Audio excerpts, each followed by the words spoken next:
अस्सलाम वालेकुम बच्चों। तो स्टार्ट करते हैं आज का लेक्चर, जिसमें हम डिस्कस करेंगे यूईटी के 2016 के पास पेपर के सॉल्यूशन को। ठीक है बेटा, जिसका पहला क्वेश्चन हमारे पास कुछ इस तरह से है कि एक एस्ट्रोनॉट है। एक क्या है? एस्ट्रोनॉट है in space comes to know of an explosion on nearby planet. Astronaut come to know about the explosion because बेटा पहली बात तो साउंड स्पेस में कोई मीडियम नहीं होता। अगर वहाँ मीडियम नहीं है तो साउंड वेव्स वहाँ पर प्रोपोगेट नहीं कर सकती। काट रहा हूँ जी मैं इसको, ये नहीं कर सकेंगी propagate, but light waves propagate कर जाती हैं। कहाँ से?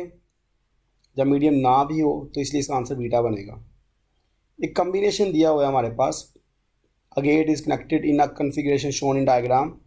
The relationship between y and x is, भाई नैंड गेट की अगर दोनों इनपुट्स जोड़ दी जाएं तो बेटा हमारे पास वो नोट गेट बन जाता है, इसीलिए इसका बी भी होगा, सी भी होगा, डेल्टा ऑप्शन बन जाएगा। Third question, you have 20 capacitors available with you, each एक की वैल्यू कितनी है? C. You need a capacitor of around 1 farad, ये हमें रिक्वायर्ड है, इक्विवेलेंस निकालना है। थर्ड एमसीक्यू देखें ज़रा, सी डैश जो हम निकालना है वो लेस देन है सी से, तो ये तो कैपेसिटर केस में सीरीज कम्बिनेशन होता है, और सी डैश हमारे पास क्या आएगा? सी बाय एन, और यहाँ से अगर एन निकाल लें तो आएगा सी बाय सी डैश। सी की वैल्यू बेटा हमारे पास क्या है? 15, और सी डैश कितना है? वो है 1।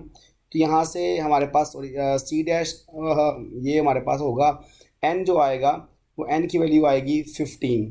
अब कहेंगे ये कि 15 कैपेसिटर्स को सीरीज़ में लगा दिया जाए, आंसर 1 फेरेड आ जाता है। फोर्थ क्वेश्चन पे आ जाएं।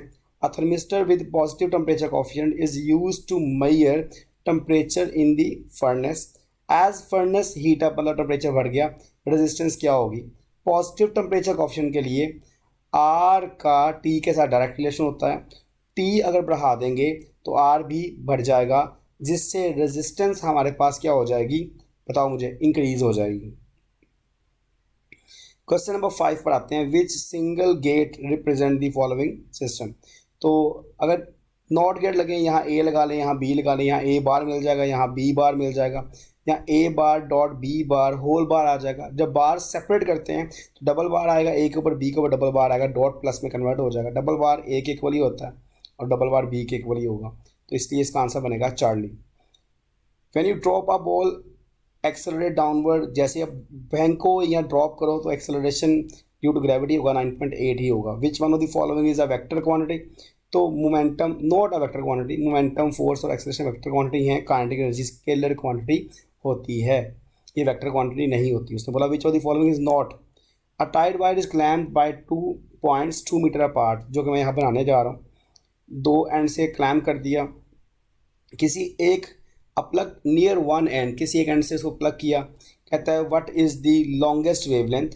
तो एक काम करते हैं, हम लोग सेंटर से प्लग करते हैं इसको, तो कुछ इस तरह से लूप बन जाएगा। लैम्डा एन का फार्मूला होता है हमारे पास 2L/n, और यहाँ पे अगर आप एल की वैल्यू पुट कर दें, जो कि 2 दी हुई थी, हमें क्या दी हुई थी?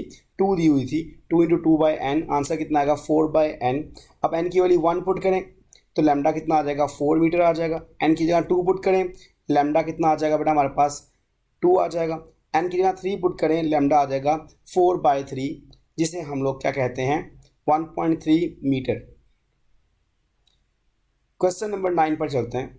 अ यूनिफॉर्म बार दिया हुआ है हमें ए ई, वेवलेंथ नहीं है, उसका वेट हमारे पास कितना है? 9 न्यूटन। हमने उसको उस पर वर्टिकल फोर्सेस लगाई हैं, कहाँ पे? ए और डी पर।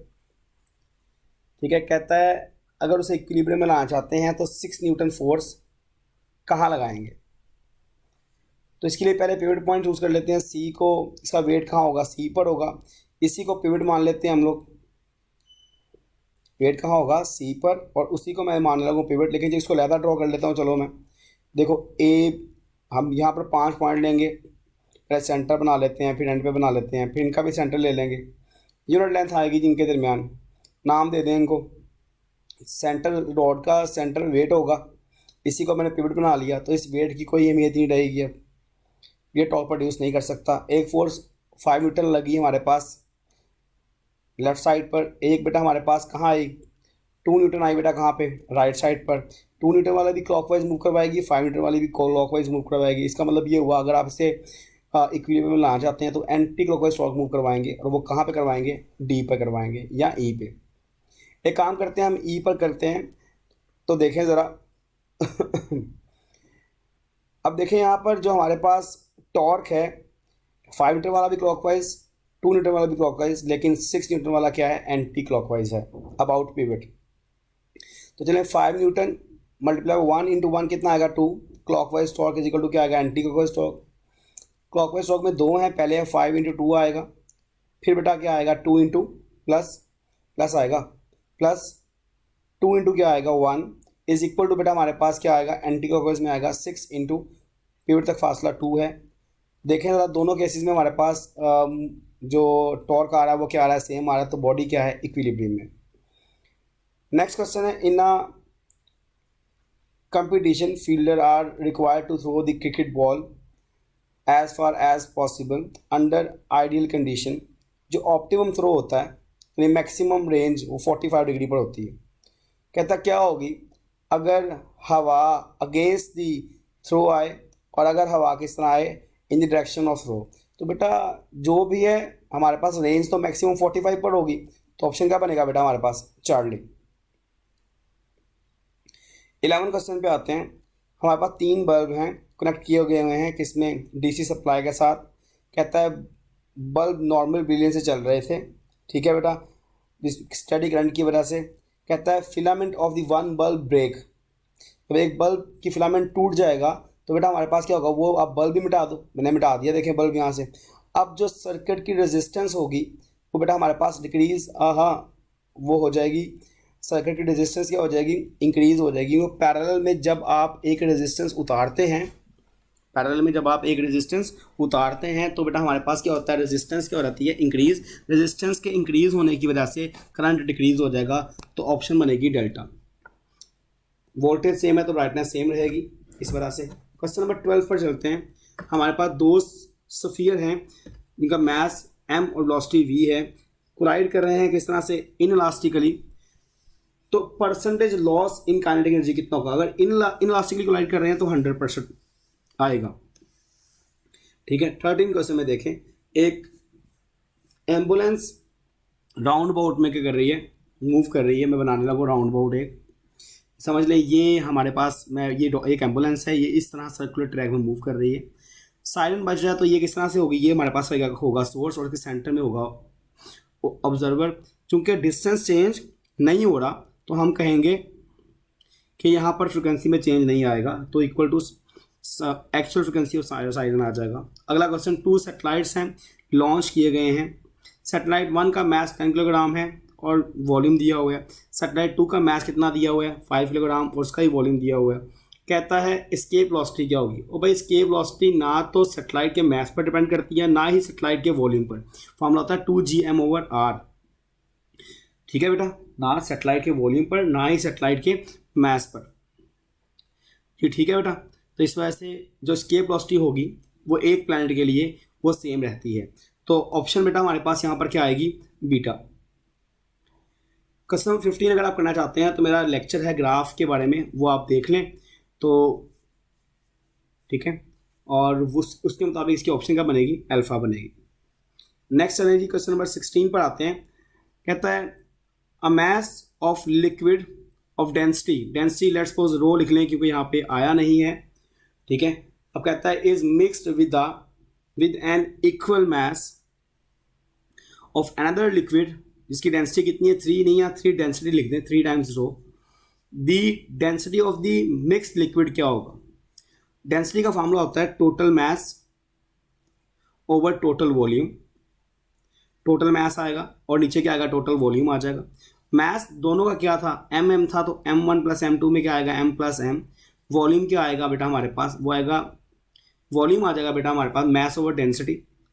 यहाँ मास ओवर डेंसिटी, लेकिन यहाँ 3 डेंसिटी आ जाएगा। 2m आ जाएगा, नीचे से मैथ कॉमन ले ले, रह जाएगा 1/रो प्लस 1/3 रो। जब m से क्या हो जाएगा, कैंसिल आउट, नीचे एलसीएम ले लेते हैं बेटा हम लोग, 3 रो एलसीएम आ गया, 3 प्लस क्या हो जाएगा 1। अब देखें ज़रा इस 3 रो को ऊपर ले जाएं, 2 इंटू 3 रो आ जाएगा, डिवाइड बाय क्या आ जाएगा 4, कटिंग करें भाई क्या आएगा 3 रो बाय 2। ओके जी, नेक्स्ट देखिएगा ज़रा क्वेश्चन नंबर हमारे पास है, पार्ट पे चलते हैं नेक्स्ट। इसके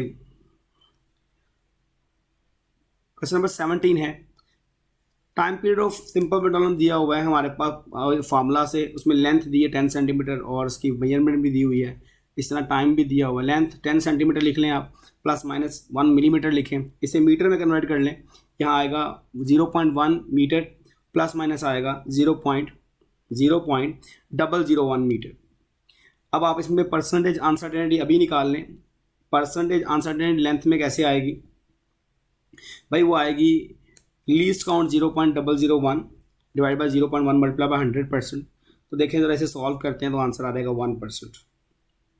क्या आ जाएगा 1%। अब 1% ये आप याद कर लें, टाइम दिया हुआ है 100 ऑसिलेशन का 100 सेकेंड, तो टी टाइम पीरियड नहीं, सॉरी टी आएगा यहाँ पर, स्मॉल टी आएगा।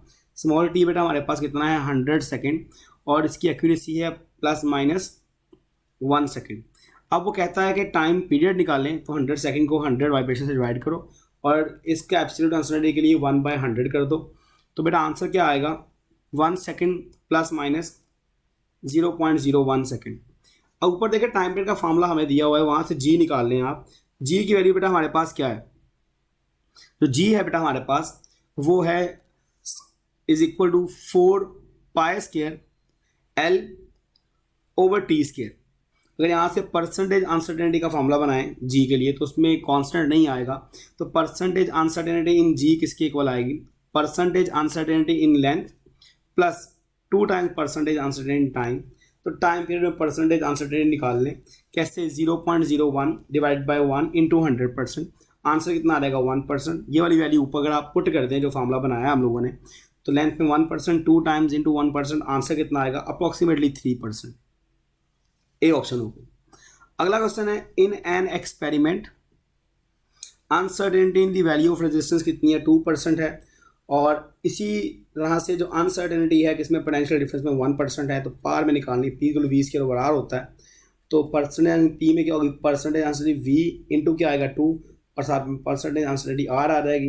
2 टाइम्स क्या आएगा, V में 1 है और R में कितनी है 2, तो आंसर कितना हो जाएगा 4% हो जाएगा। क्वेश्चन नंबर 19 पर आ जाए जी। 19 में कहता है विद रेफरेंस ऑफ फिगर नीचे दी हुई है, कार ने टोटल टाइम कितना T0 में डिस्प्लेसमेंट कितना कवर किया D0। तो A से कहाँ पर गई है B पर, B से C पर, C से दोबारा B पर आ गई है विद स्पीड, किस स्पीड के साथ 10 मीटर पर सेकेंड स्पीड के साथ।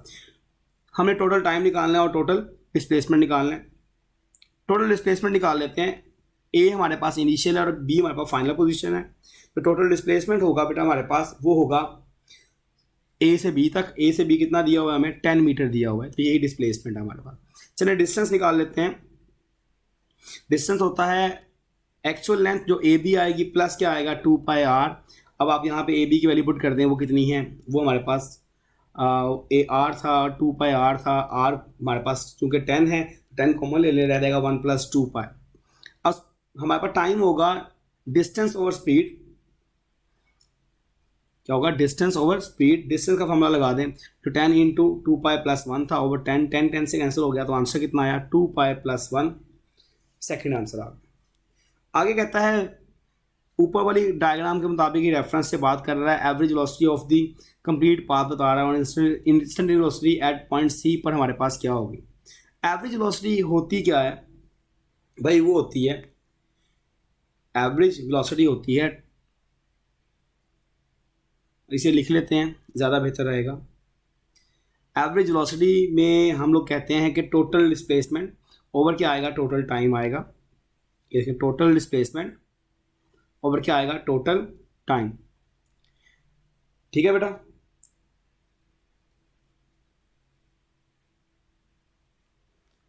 अब टोटल डिस्प्लेसमेंट यहाँ पे ए भी था। दूसरे केस में हम सी तक बात करेंगे तो वहाँ पे हमारे पास डिस्प्लेसमेंट क्या होगा, ज़्यादा होगा।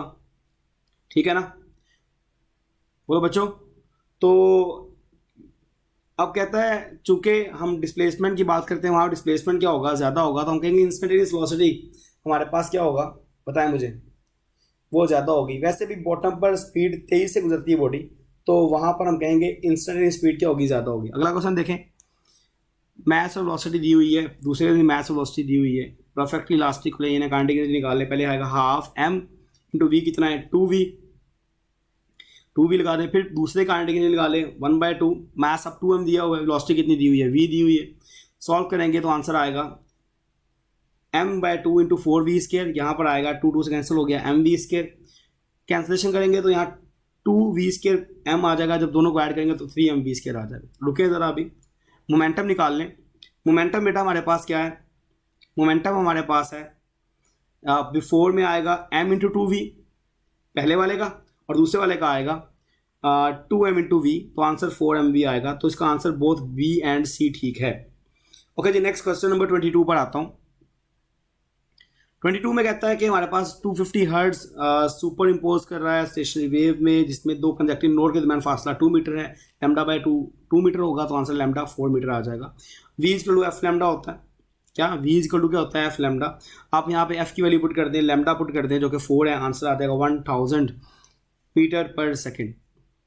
ओके जी, नेक्स्ट बेटा हमारे पास the lines of diffraction grating में जो स्पेसिंग है बेटा 1.2 मीटर नहीं है, यहाँ पे माइक्रोमीटर आएगा, जो लास्ट पे जाके मैं ठीक करूँगा। अभी फिलहाल इसको भी देखें ज़रा, ठीक है बच्चों। एंगल दिया है 30 डिग्री, और ऑर्डर ऑफ डायफ्रैक्शन क्या है बेटा हमारे पास, वो फर्स्ट है, तो d sin थीटा = m λ आ जाएगा, और यहाँ पर λ होगा d sin θ/m। Values put कर दें, d की वैल्यू कितनी है 1.2, और साइन कितना आएगा 30 डिवाइड बाय कितना आएगा 1। अगर आप यहाँ देखें 1.2 sin 30 हाफ हो जाएगा 0.6 मीटर आएगा, जो कि गलत बनता है, फिर ऑप्शन कोई नहीं बनेगी। असल में उससे लिखना चाहिए था 1.2 माइक्रोमीटर, लिखना चाहिए था 1.2 माइक्रोमीटर, तो जब माइक्रो लगाएंगे तो आंसर माइक्रो में आ जाएगा, यानी 0.6 किस में आएगा, 1.2 के साथ माइक्रो आएगा, 0.6 के साथ ही क्या आएगा, माइक्रो आएगा। अब इसका मतलब ये माइक्रो को नैनो में कन्वर्ट करें तो कितना आएगा, 600 नैनोमीटर आ जाएगा। तो इसलिए ऑप्शन कौन सी बनेगी, इसकी चार्ट ली। क्वेश्चन नंबर 24 पर आ जाए, तो 24 में बेटा हमारे पास कहता है कि हमारे पास पाइप हैं दो, एक का एरिया 2a है और प्रेशर P1 है, दूसरे का एरिया क्या है हमारे पास a है और प्रेशर कितना है P2 कह लें आप इसको। तो बेटा हमारे पास यहाँ पर पूछ रहा है कि डिफरेंस क्या होगा प्रेशर में, P1 माइनस P2 का फॉर्मूला होता है 1/2 रो V2 का स्क्वायर माइनस V1 का स्क्वायर। अब आप देखें सेकेंड वाले केस में A2 का एरिया क्या है, पहले वाले से हाफ है, तो वेलोसिटी क्या होगी भाई, डबल होगी पहले वाले से, क्योंकि इक्वेशन ऑफ कंटिन्यूटी यही बताती है हमें। वैल्यू पुट कर दें आप सिंपल, V2 की जगह पे क्या लगा देंगे 2 टाइम्स V1 लगा देंगे, माइनस क्या आएगा V1 का स्क्वायर। सॉल्व करेंगे तो बेटा हमारे पास आंसर क्या आएगा 4V1 का स्क्वायर माइनस V1 का स्क्वायर, आंसर आएगा 3/2 रो V1 का स्क्वायर, जो कि 1.5 रो V1 का स्क्वायर बनता है। तो चार्ली ऑप्शन है भाई। White light directed at a diffraction grating at an angle normal to the grating, starting normal हमारे पास 0 डिग्री है, देन सबसे पहले हमारे पास कौन सा पैटर्न बनता है, तो पहले ब्लू बनता है, फिर ग्रीन और फिर रेड।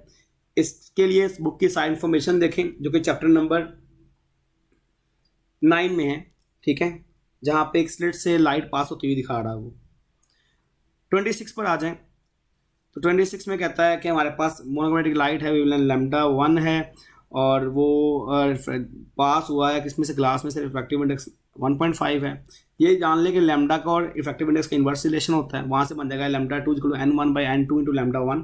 एयर के लिए 1 होता है और ग्लास के लिए 1.5, λ1 आ जाएगा, तो आंसर आएगा λ1/1.5। नेक्स्ट बात करते हैं हम लोग इस पर बेटा 27 पर।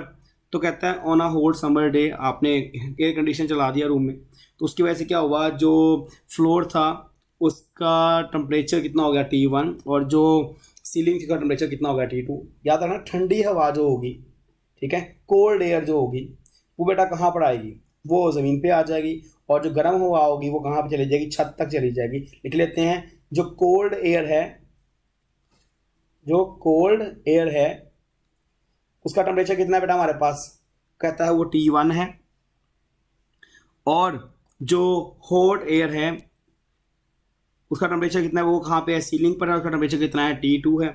तो बेटा जो T1 होगा वो लेस देन होगा किसे, T2 से। और टेम्परेचर जो चेंज हो रहा है तो ये आइस बॉयल्स लॉ तो हो नहीं सकता, ये क्या होगा, चार्ल्स लॉ होगा। तो ऑप्शन कौन सी बनेगी, beta.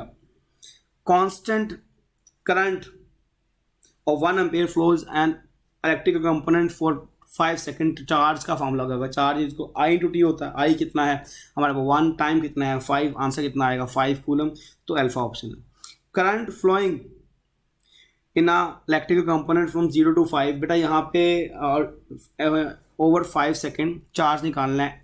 I average equal to I1 plus I2 divide by 2 होता है, is equal to Q by D होता है। Q by D average current का ही फार्मूला है। तो वैल्यू पुट करते हैं 0 plus 5 divide by 2 is equal to क्या आएगा, क्यू बाय 5। अब यहाँ पे 5 उधर ले जाएं तो आंसर कितना आएगा 25/2। 25/2 को जब सॉल्व करेंगे तो आंसर 12.5 ही कूलम में आ जाएगा। तो लास्ट क्वेश्चन बेटा हमारे पास ये क्या है, इनकम्प्लीट है क्योंकि इसकी डायग्राम हमें अवेलेबल नहीं है, इसीलिए इसको हम लोग सॉल्व नहीं कर सकते।